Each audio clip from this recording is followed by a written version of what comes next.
नमस्कार, स्वागत है आप सभी का। आज हम 14 चैप्टर के एनसीईआरटी क्वेश्चंस को करने वाले हैं और ये है हमारा फर्स्ट क्वेश्चन। 1940 के प्रस्ताव के जरिए मुस्लिम लीग ने क्या मांग रखी थी? तो 1940 में जो मुस्लिम लीग है उसने अलग पाकिस्तान की मांग रखी थी, यानी कि द्विराष्ट्र का सिद्धांत रखा था। तो इसमें फर्स्ट लाइन है, 1937 ईस्वी में कांग्रेस द्वारा संयुक्त प्रांत में मुस्लिम लीग के साथ मिलकर मंत्रिमंडल बनाने से इनकार कर दिए जाने के बाद कांग्रेस और लीग के संबंध बहुत अधिक बिगड़ गए थे। तो जब संयुक्त प्रांत में इलेक्शन हुए थे 1937 में, तो मुस्लिम लीग ने कहा था कांग्रेस से मेरे साथ मिलकर सरकार बना लो, पर कांग्रेस का पूरा बहुमत था, इसीलिए कांग्रेस ने मना कर दिया था। तो उस बात से मुस्लिम लीग बहुत चिढ़ गई थी कांग्रेस से और उसने क्या किया, मतलब उस जो कांग्रेस है उसके वो खिलाफ काम करने लगी। अब तो इनके संबंध बिगड़ गए, यही लिखा है यहाँ तक। उसके बाद है, लीग ने इस्लाम खतरे में है का नारा लगाया और कांग्रेस को हिंदुओं की संस्था बताया। लीग मतलब मुस्लिम लीग। तो मुस्लिम लीग पार्टी ने इस्लाम खतरे में है का नारा लगाया और क्या कहने लगे वो कि कांग्रेस जो है वो हिंदुओं की पार्टी है, इसीलिए कोई भी मुसलमान उनको सपोर्ट ना करे, मुसलमान सभी हमें सपोर्ट करें। तो अब ये चालबाजी खेलने लगे मुस्लिम लीग वाले लोग। उसके बाद है, दूसरे विश्व युद्ध के दौरान सभी कांग्रेसी मंत्रिमंडलों द्वारा नवंबर 1939 में त्याग पत्र दिए जाने पर मुस्लिम लीग अत्यंत प्रसन्न हुई। तो जब सेकेंड वर्ल्ड वॉर चला हुआ था, गांधी जी ने क्या किया था, भारत छोड़ो आंदोलन चलाया था और सब ने कहा था कि हम इलेक्शन में भाग नहीं लेंगे अब की बार, ठीक है। तो उन्होंने दूसरे विश्व युद्ध के दौरान इलेक्शंस में भाग नहीं लिया। तो 1939 से 1945 तक दूसरा विश्व युद्ध चला था। तो जब कांग्रेस के नेताओं ने भाग नहीं लिया तो मुस्लिम लीग बहुत खुश हुई, यही लिखा हुआ है कि कांग्रेसी मंत्रिमंडल द्वारा नवंबर 1939 में त्यागपत्र दिए जाने पर मुस्लिम लीग बहुत खुश हुई, यानी अत्यंत प्रसन्न हुई। लीग ने द्विराष्ट्र के सिद्धांत का प्रचार किया तथा यह विश्वास दिलाने का प्रयास किया कि मुसलमानों के हित हिंदुओं से भिन्न थे और अल्पसंख्यक मुसलमानों को बहुसंख्यक हिंदुओं से भारी खतरा था। तो अब लीग क्या करने लगी, आपस में मतलब दरार डालने लगी हिंदू मुसलमानों में, ताकि उन्हें ज़्यादा से ज़्यादा मुस्लिमों की वोट मिल सकें। तो मुस्लिम लीग ने क्या किया, ये कहने लगे कि अगर मुसलमानों को अपने हित बचाए रखने हैं तो उन्हें क्या करना चाहिए, हमें वोट देनी चाहिए, क्योंकि उन्हें हिंदुओं से खतरा है। आगे लाइन है, मार्च 1940 में लाहौर अधिवेशन में लीग ने एक प्रस्ताव प्रस्तुत किया। तो ये है बहुत important line, most important line, कि लाहौर अधिवेशन कब हुआ, तो मार्च 1940 में हुआ। अधिवेशन का मतलब है यहाँ पे मीटिंग, क्योंकि जितनी भी बड़ी बड़ी पार्टियां हैं मीटिंग किया करती थी साल में 1 या 2 बार, तो उसको अधिवेशन बोलेंगे, कॉन्फ्रेंस कह लो या मीटिंग कह सकते हो आप। तो 1940 में लाहौर जगह पर, पाकिस्तान में लाहौर है जो, वहाँ पर अधिवेशन हुआ। लीग ने यानी मुस्लिम लीग ने एक प्रस्ताव प्रस्तुत किया जिसमें उपमहाद्वीप के मुस्लिम बहुल क्षेत्रों में सीमित स्वायत्तता की मांग की गई। उपमहाद्वीप का मतलब यहाँ पे भारत से है, जिसमें भारत के मुस्लिम, बहुत नहीं है बहुल आएगा यहाँ पे, मुस्लिम बहुल क्षेत्रों में सीमित स्वायत्तता, यानी जहाँ जहाँ पर मुस्लिम है उस एरिया को बोलेंगे मुस्लिम बहुल क्षेत्र। तो जहाँ जहाँ पे मुसलमान ज़्यादा थे उस एरिया में स्वायत्तता की मांग की, यानी हमें कुछ छूट मिलनी चाहिए, इलेक्शंस में सिर्फ यहाँ पे मुसलमानों की वोट गिरनी चाहिए, ये कहा मुस्लिम लीग ने। कब कहा है, 1940 में। कहाँ पे कहा है, लाहौर के अधिवेशन में। आगे बात समझ में। 1937 में इलेक्शन हुए थे जिससे कि कांग्रेस और मुस्लिम लीग जो है उसकी आपस में दूरियां बढ़ गई थी। फिर 1940 में मुस्लिम लीग ने क्या किया, ये कहा कि हमें सीमित स्वायत्तता चाहिए, हमें आज़ादी चाहिए, हमें अलग से वोटिंग के राइट चाहिए, हमारे लिए ही सिर्फ वोटिंग होनी चाहिए। प्रस्ताव में यह कहा गया कि भारतीय उपमहाद्वीप के उत्तर पश्चिम और पूर्वी क्षेत्र जो मुस्लिम बहुल हैं, उत्तर पश्चिम का मतलब है ऊपर कश्मीर वाली साइड और जो आज का पाकिस्तान है वो वाली साइड, उत्तर और पश्चिम वाला एरिया है हमारा। तो उत्तर पश्चिम का एरिया जहाँ पर मुसलमान ज़्यादा है यानी मुस्लिम बहुल है, और पूर्वी एरिया यानी कि जो आज का बांग्लादेश है उस एरिया की बात कर रहे हैं, इन दोनों एरियाओं में मुसलमान ज़्यादा थे, इसीलिए इन दोनों एरिया के बारे में बात कही गई कि इनको एकत्रित करके एक स्वतंत्र, स्वाधीन तथा पृथक मुस्लिम राष्ट्र का दर्जा दिया जाए। यानी 1940 के जो ये लाहौर प्रस्ताव है इसमें मुस्लिम लीग ने साफ साफ बात कह दी कि उत्तर पश्चिम में जिस एरिया में ज़्यादा मुसलमान है उस एरिया को, और इधर जो पूर्वी साइड यानी बांग्लादेश वाली साइड आज के हिसाब से, इस साइड को अलग कर दो और अलग से मुस्लिम राष्ट्र बना दो। यानी सीधी सी बात है, इन्होंने पाकिस्तान की मांग कर दी, एक अलग मुस्लिम राज्य बनाने की मांग कर दी।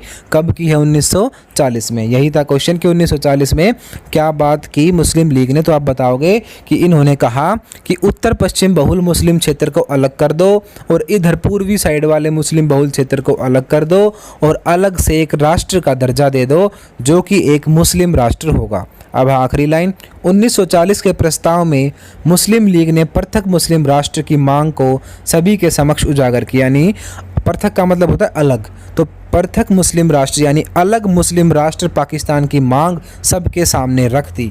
समक्ष उजागर करने का मतलब है सबके सामने रख दी। ठीक है, ये था फर्स्ट क्वेश्चन, बिल्कुल सिंपल क्वेश्चन कि 1940 का प्रस्ताव क्या था।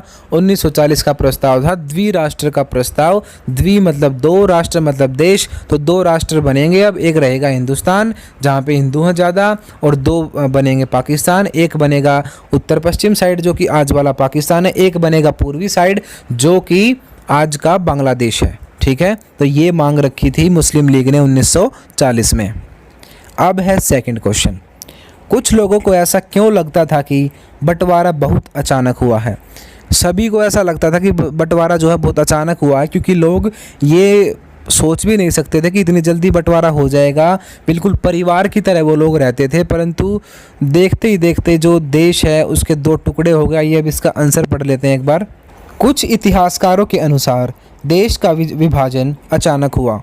हमें याद रखना चाहिए कि भारत को विभाजन करने की रणनीति ब्रिटिश कूटनीति से प्रारंभ से ही कार्य कर रही थी।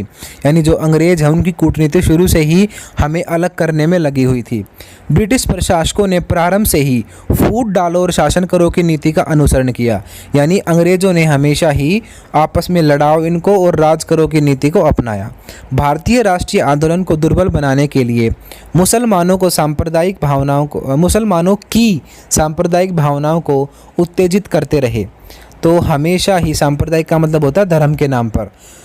तो क्या किया अंग्रेज़ों ने? हमेशा ही हमारी जो आज़ादी की लड़ाई है उसको कमज़ोर बनाने के लिए यानी दुर्बल बनाने के लिए मुसलमानों की सांप्रदायिक भावनाओं को भड़काते रहे। वो उत्तेजित करने का मतलब यहाँ पे यही है कि उनकी धर्म से जुड़ी हुई भावनाओं को वो भड़काते रहे। 1942 के भारत छोड़ो आंदोलन की व्यापकता से यह स्पष्ट हो गया था कि अंग्रेज अधिक समय तक भारत को अपने अधीन नहीं रख सकेंगे। जो गांधी जी का आंदोलन था 1942 में, उसमें ये बात साबित हो गई थी कि अब अंग्रेज लोग हम पर ज़्यादा दिन राज नहीं कर सकते, इन्हें भारत छोड़कर जाना ही पड़ेगा। इस आंदोलन के कारण इंग्लैंड के विभिन्न राजनीतिक दल भारतीय समस्या पर गंभीरतापूर्वक विचार करने लगे और अंग्रेज़ों का भारत छोड़ना अब निश्चित हो गया। यानी जो ये 42 में आंदोलन हुआ इसकी वजह से वहाँ के लोग भी सोचने लगे और ये बात बिल्कुल पक्की हो गई थी कि अब अंग्रेज़ भारत छोड़कर जाएंगे। किंतु कूटनीति के कुशल खिलाड़ी अंग्रेज भारत को एक शक्तिशाली नहीं अपितु दुर्बल और विखंडित देश के रूप में छोड़ना चाहते थे। कूटनीति खिलाड़ी का मतलब है तो चालबाज खेलता हुआ आदमी। तो अंग्रेज तो शुरू से ही चालबाजी कर जीतते आए थे।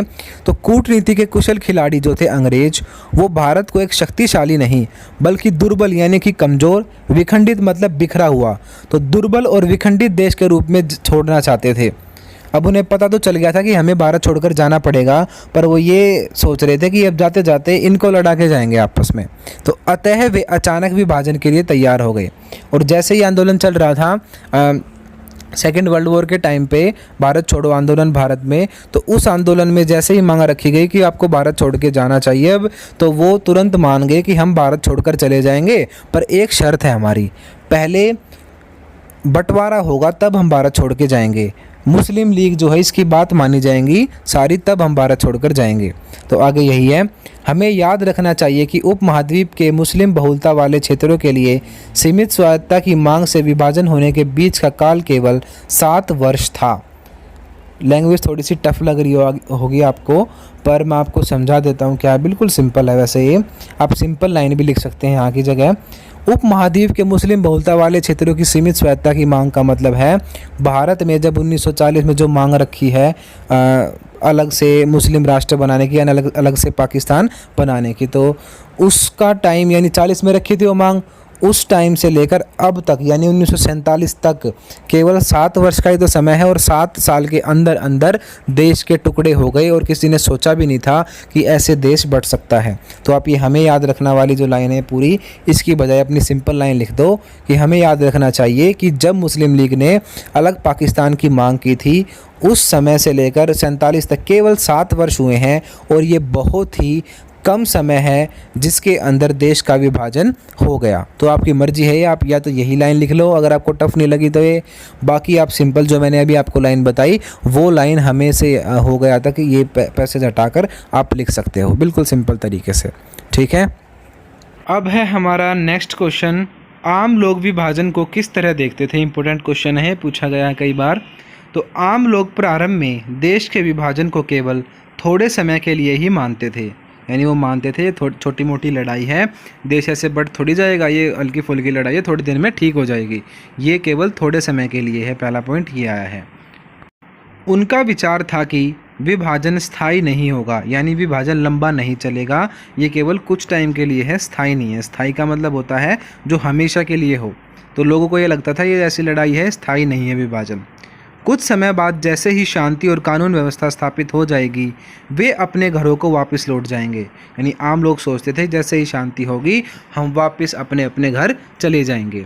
उन्हें विश्वास था कि शताब्दियों से एक समाज में एक दूसरे के सुख दुख के साथी बनकर रहने वाले लोग एक दूसरे के खून बहाने पर उतारू नहीं होंगे, यानी आम लोग सोचते थे कि हम ऐसे भाई भाई की तरह प्यार से रहते हैं शताब्दियों से, यानी कोई 100 सालों से हम यहाँ पर रह रहे हैं, एक दूसरे के सुख दुख के साथी हैं हम, तो हम एक दूसरे का खून नहीं बहाएंगे।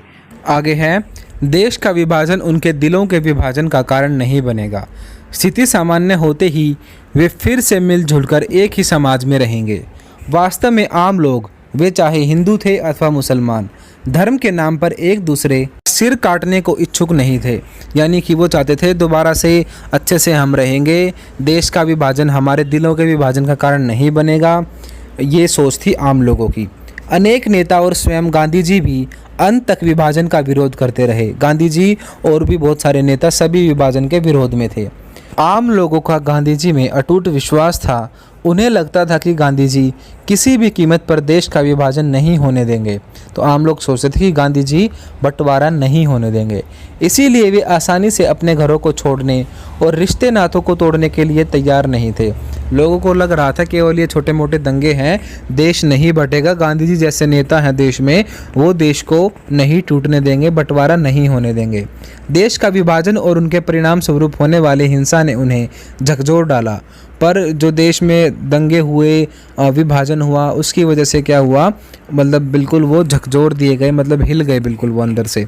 किंतु फिर भी अनेक हिंदू मुस्लिम अपनी जान खतरे में डालकर एक दूसरे की जान बचाने की कोशिश करते रहे। परंतु बहुत सारे हिंदू मुस्लिमों ने आपस में हेल्प भी की है।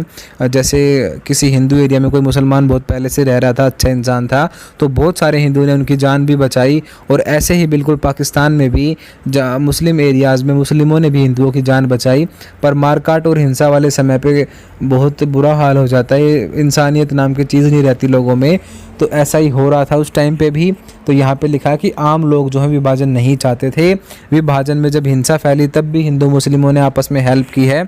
अब है लास्ट लाइन, इससे सिद्ध होता है कि विभाजन की प्रक्रिया में आम लोगों का कोई लेना देना नहीं था, यानी आम लोग आपस में लड़ना नहीं चाहते थे और ना ही वो देश को बांटना चाहते थे। वो इतने सालों से भाई भाई की तरह रहते आ रहे थे।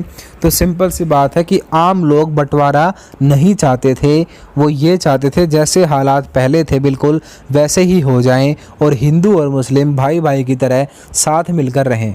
ठीक है, यही पूछा था क्वेश्चन में।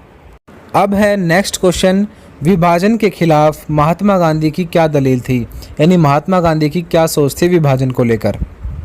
गांधी जी प्रारंभ से ही देश के विभाजन के घोर विरोधी थे, यानी वो अपोजिशन में थे, नहीं चाहते थे कि विभाजन हो। वह किसी भी कीमत पर विभाजन को रोकना चाहते थे, अतः ये अंत तक विभाजन का विरोध करते रहे। उन्होंने कहा कि देश का विभाजन उनकी लाश पर होगा, यानी अगर विभाजन होगा तो उनकी मौत पर होगा। वो विभाजन को बिल्कुल भी नहीं चाहते थे, किंतु गांधी जी के विरोध का कोई असर नहीं हुआ। गांधी जी सांप्रदायिक पूर्वाग्रह और विरोधी भावनाओं से जूझते रहे, किंतु सब व्यर्थ गया। यानी कि सांप्रदायिक पूर्वाग्रह का मतलब है वही धर्म के नाम पर लड़ना एक दूसरे से। पूर्वाग्रह का मतलब होता है पहले ही कोई धारणा बना लेना। सांप्रदायिक का मतलब है धर्म से जुड़ा हुआ।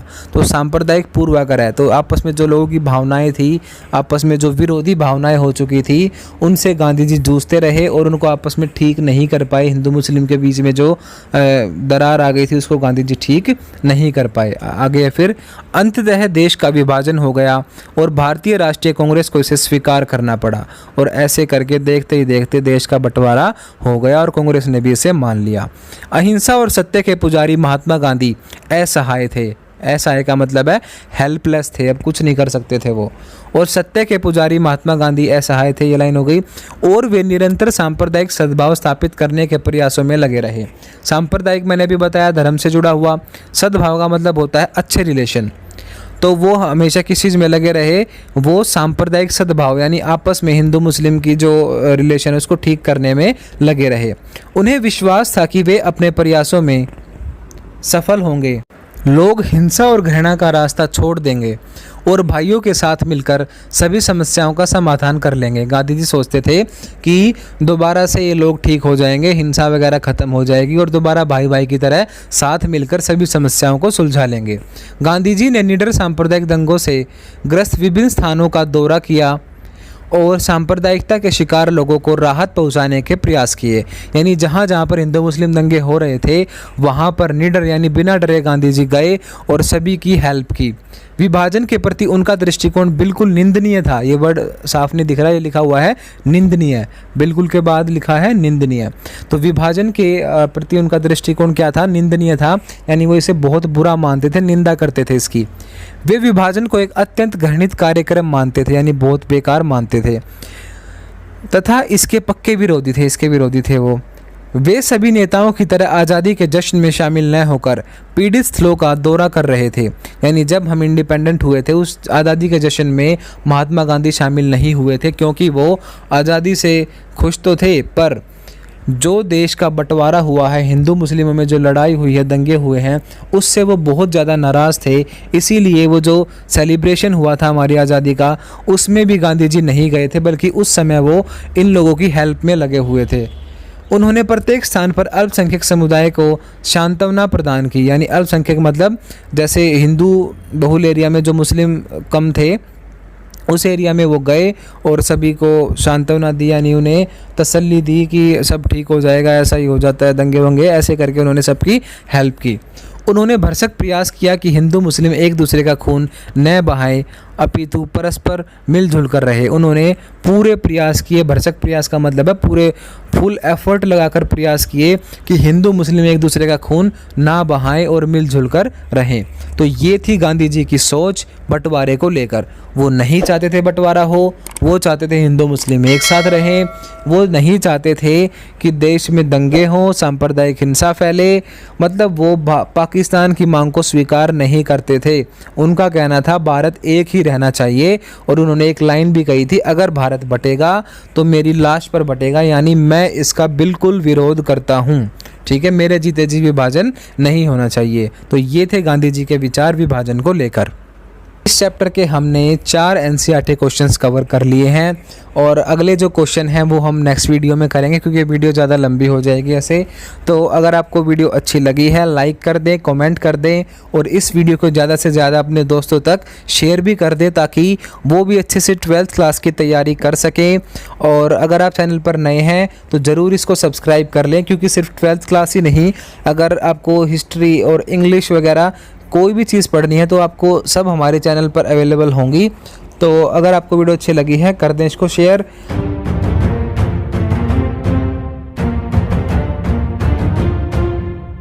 अगर इंग्लिश आपकी सफलता की रुकावट, and if you are not getting right position respect because of English, so don't worry, हमारा एक चैनल है फ्लुएंटा इंस्टीट्यूट नाम से, जिसका लिंक हमने ऊपर आई बटन में और नीचे डिस्क्रिप्शन में दिया हुआ है। या फिर आप यूट्यूब पर फ्लुएंटा इंस्टीट्यूट FLUENTA INSTITUTE लिख कर भी सर्च कर सकते हो, हमारा चैनल आपके सामने आ जाएगा। इस चैनल पर हम आपको spoken English, IELTS, PT, TOEFL, personality development, life skill और मोटिवेशन से रिलेटेड वीडियोज़ देते हैं। और अगर आप हमारे कोर्सेज ज्वाइन करना चाहते हो तो ऊपर दिए गए नंबर पे हमारे काउंसलर्स को कॉल करें और कोर्सेज के बारे में अभी पता करें। लेकिन ध्यान रखना, जो ऊपर नंबर दिए गए हैं ये सिर्फ स्पोकन इंग्लिश डिपार्टमेंट में ही मिलेंगे। बाकी किसी इन्फॉर्मेशन के लिए या क्वेरी के लिए आप इन नंबर पे कॉल बिल्कुल मत करना, क्योंकि ये सिर्फ स्पोकन इंग्लिश रिलेटेड जो हमारा डिपार्टमेंट है वहीं पर आपकी बातें हो पाएंगी। और अगर आप चाहते हो सब्जेक्ट्स की PDF और कोई और इन्फॉर्मेशन, तो आप हमें इंस्टाग्राम पे फॉलो कर सकते हो, जो कि हमने नीचे डिस्क्रिप्शन में दिया हुआ है, या फिर आप सर्च करके भी हमें इंस्टाग्राम पे फॉलो कर सकते हो। हम जितने भी बाकी सोशल मीडिया प्लेटफॉर्म्स हैं हम सभी पर अवेलेबल हैं, आप उन पर भी हमें फॉलो कर सकते हैं। बाकी जो हमारे सब्जेक्ट्स हैं उनकी सभी की वीडियोस हमने प्लेलिस्ट में बिल्कुल सीक्वेंस में डाली हुई हैं। आप जो भी सब्जेक्ट पढ़ना चाहते हो उनकी जो वीडियोज़ हैं प्लेलिस्ट में से सीक्वेंस में ही देखें, जहाँ पर आपको पूरा का पूरा सिलेबस सीक्वेंस में मिल जाएगा। जैसे कि पॉलिटिकल साइंस है, हिस्ट्री है, सिविक्स है, सभी सब्जेक्ट्स हमने अलग अलग से दिए हुए हैं। तो जो हमारे चैनल है फ्लुएंटा इंस्टीट्यूट, वो है स्पोकन इंग्लिश के लिए। बाकी अगर आप सभी सब्जेक्ट्स की जो वीडियोस देखना चाहते हो वो आपको इसी चैनल पर मिलेंगी, फ्लुएंटा फैमिली पर। और जो हमारे जितने भी सब्जेक्ट्स हैं उनकी जो वीडियोस हैं वो सारी प्लेलिस्ट में से सीक्वेंस में ही देखें। हमने सारी वीडियोस को अरेंज किया हुआ है प्रॉपरली प्लेलिस्ट के अंदर, जिनका लिंक भी हमने नीचे डिस्क्रिप्शन में दिया हुआ है। Thank you.